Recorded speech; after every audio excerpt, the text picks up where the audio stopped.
নমস্কার বন্ধুরা, কেমন আছেন সবাই? আশা করি সবাই ভালো আছেন।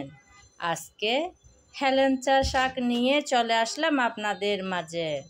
এই শাক আমার বাড়ি থেকে মা পাঠিয়েছে। অনেক মজার কিন্তু শাকটা। দেখুন বন্ধুরা, এটাই হচ্ছে হেলেঞ্চা শাক। এটা রাস্তার ধারে, পুকুর পাড়ে অথবা বিলেও এই শাকগুলো পাওয়া যায়। আপনারা নিশ্চয়ই দেখে চিনেছেন এতক্ষণ, তাই না বন্ধুরা?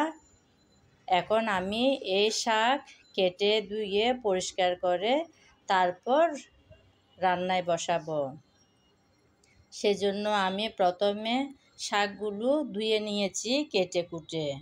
এখন চুলায় একটা প্যান বসিয়ে তাতে কিছুটা লবণ দিয়ে শাক প্রথমে আমি সিদ্ধ করে নেব।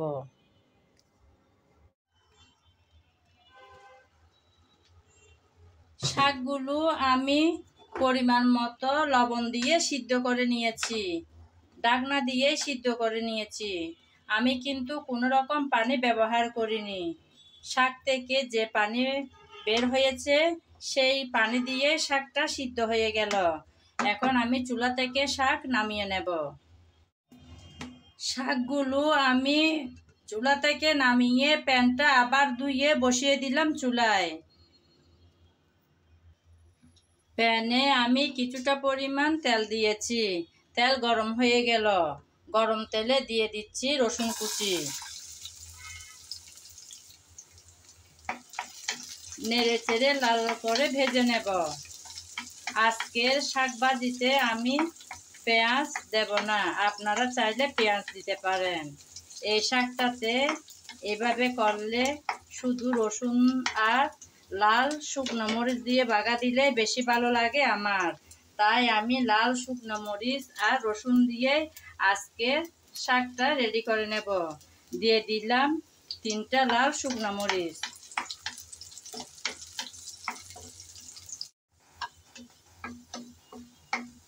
রসুন আর মরিচ আমি লাল করে ভেজে নিয়েছি।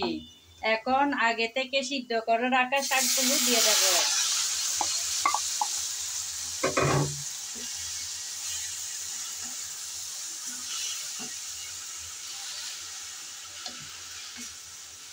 শাকগুলো দিয়ে নেড়ে চেড়ে ভেজে নিলে হয়ে যাবে আজকের মজাদার এই শাক ভাজাটা। শাক সিদ্ধ করার সময় গায়ে গায়ে হালকা পানি বের হয়েছিল, খুব বেশি না, একদম সামান্য।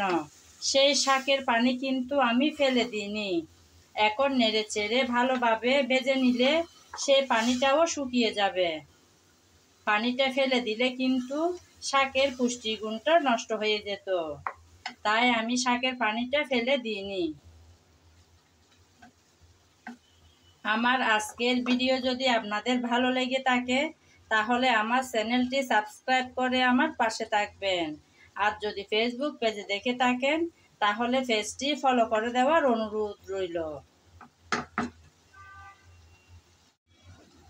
শাক আমি প্রথমে সিদ্ধ করার সময় ঢাকনা দিয়েছিলাম। এখন ভেজে নেওয়ার সময় আর ঢাকনা দেব না। ঢাকনা দিলে কিন্তু শাকের সুন্দর কালারটা চেঞ্জ হয়ে যাবে, একদম ফ্যাকাশে একটা কালার চলে আসবে। তখন দেখতে ভালো না লাগলে কিন্তু ছোট বাচ্চারা খুব একটা পছন্দ করবে না খেতে। কারণ আমরা তো সব সময় চেষ্টা করে থাকি, বিশেষ করে মারা, যেন বাচ্চারা শাকসবজি খায়। এভাবে সুন্দর করে ঝরঝরে এবং কালারটা যদি সুন্দর থাকে সব বাচ্চারা অবশ্যই চেয়ে খাবে।